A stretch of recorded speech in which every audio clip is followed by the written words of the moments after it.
Kartik Patel Hindustan auto care থেকে আজকে আরেকটা নতুন ভিডিও, নতুন গাড়ি অ্যাক্সিডেন্ট হয়ে এসছে আমাদের কাছে, হুন্ডাই ওরা।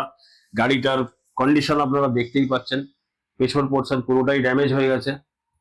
Back panel damage, dicky damage, rear windscreen, tail light, even কি আই থিঙ্ক একটু চ্যাসিসের উপরেও চোট পড়েছে।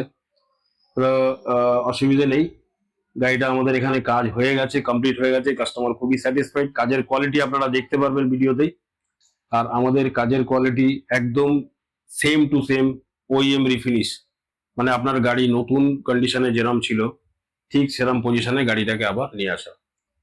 তো কাজের কোয়ালিটি ভালো করার জন্য আমরা প্রপার টেকনিক্যাল ওয়েতেই কাজ করি, প্রপার নিউমেটিক টুলস ব্যবহার করি আমরা। যেরকম আপনার গাড়ির ডেন্টিং গুলো করার জন্য আমরা ডেন্ট পুলারের ব্যবহার করি। গাড়ির যে পার্ট গুলো ড্যামেজ হয়ে বেঁকে যায় সেগুলোকে সোজা করার জন্য আমাদের স্পেশাল পুলার্স আছে।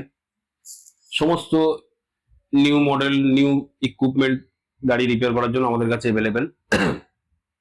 দেখুন, কাজ যদি আপনার কাছে সঠিক যন্ত্রপাতি থাকে বা টুলস ইকুইপমেন্ট থাকে, কাজের কোয়ালিটি ভালো হবে। লোকাল গ্যারেজের মতো আমরা হাতুড়ি পিটিয়ে গাড়ি সোজা করি না। তো আপনারা গাড়ি দেখতেই পাচ্ছেন রেডি হওয়ার পরে কিরম ফিনিশ হয়েছে, পুরো একদম ওইএম কন্ডিশনে গাড়ি রেডি হয়ে গেছে। আর আমাদের গাড়ি পুরোপুরি হিট চেম্বারে পেইন্ট করা হয়, আর 2K পেইন্ট ইউজ করা হয় আমাদের গাড়িতে, প্রতিটা গাড়িতেই। যে কারণে আমাদের গাড়ির কাজের কোয়ালিটি গুলো একদম ওইএম রিফিনিশ হয়।